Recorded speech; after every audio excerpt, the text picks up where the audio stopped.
So guys, this is where the fun begins, because I am sure that there are going to be people who are not pleased with how I'm about to do this.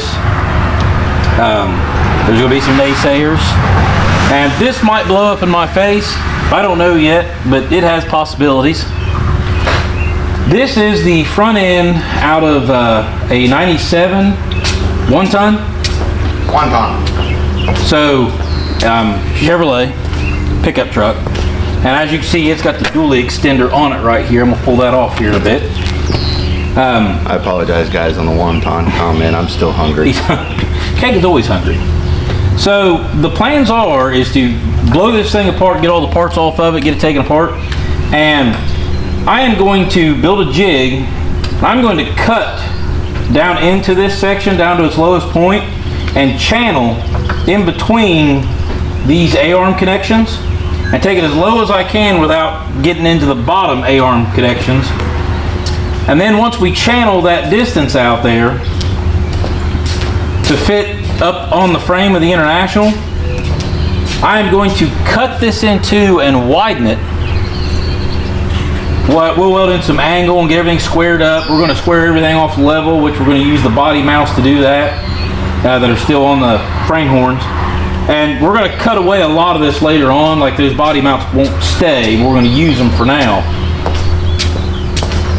But this is going to be several videos of us trying to figure out how to shape this into fitting underneath my International, so I can have A-arm suspension, 1 ton brake system, parts I can go buy from any auto parts store to work on my brakes. And now my back end's a 14 bolt, so basically this is all GM 1 ton running gear. And we will change out these big heavy coil springs, and I'll change this coil bucket here. We'll have airbags on this, so we'll airbag the whole truck. And anybody who's into the old OBS trucks, airbagging them, everything, guys airbag the front of these trucks all the time. So I can even buy off-the-shelf parts to airbag this front end.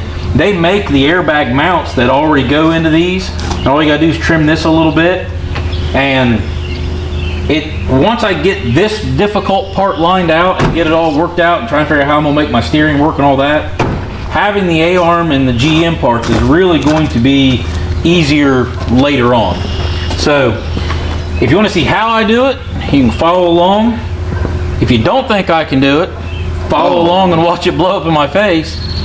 If you got anything to say about it, I'd love to hear it, whether good or bad, in the comment section. So I got something to say. What's that? I'm hungry.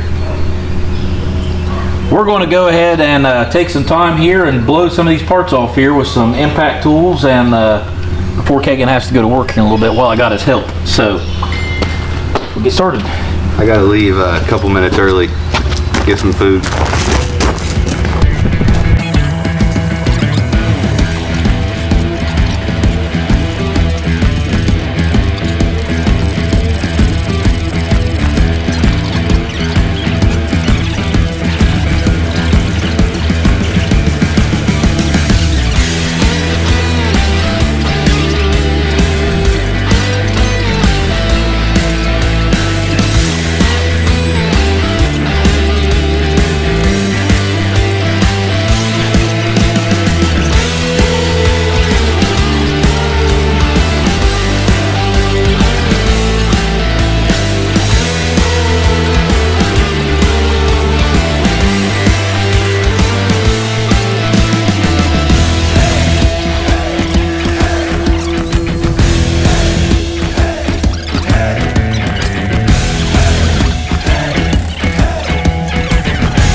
guys.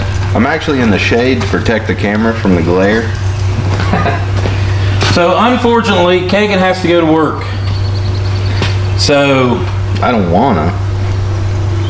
So Kagan's going to be taking off here in a second, and I'm going to continue getting this thing down to just the piece of frame by myself.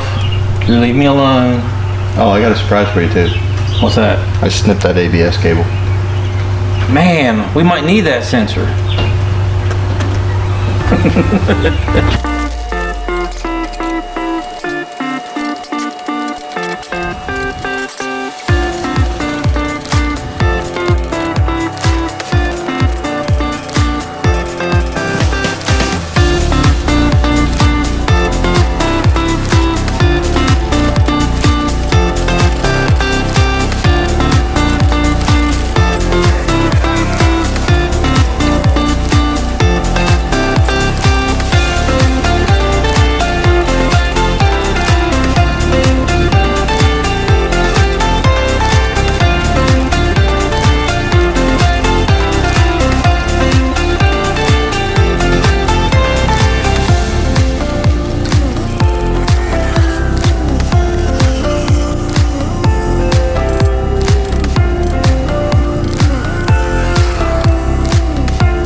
So as you guys have seen there, I got the coil spring out of that side. I'm going to go ahead and do the same thing on that side, get everything done except for that lower control arm.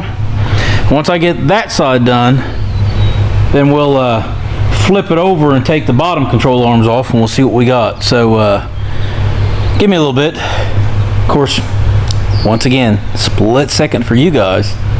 It'll take me a little while.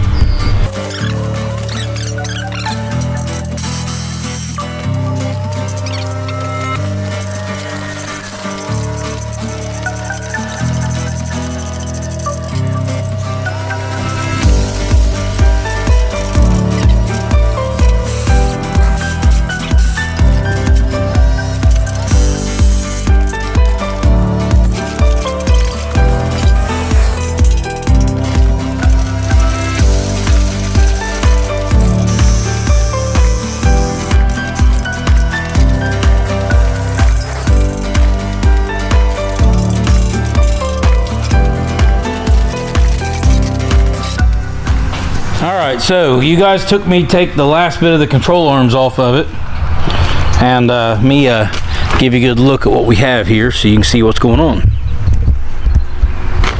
So, a little rusty, not terrible, definitely something I can work with.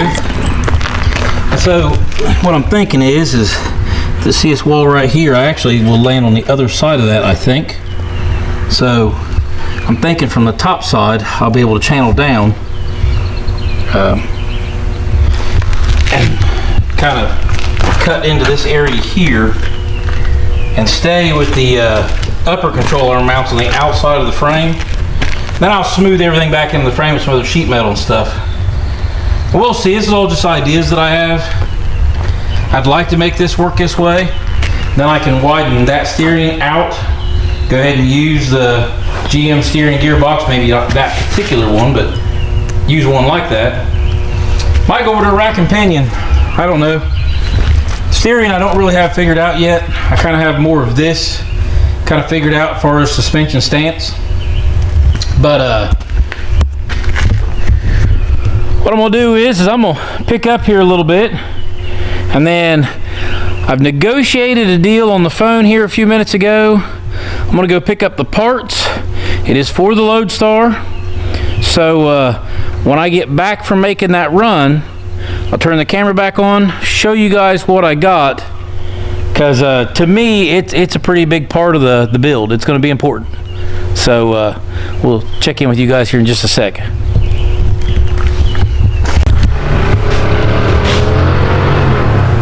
Somebody's getting on it coming up through here.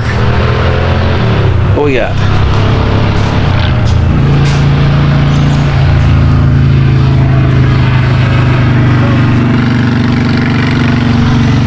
So, let's close this one out, shall we? I want to show you guys the mess it made.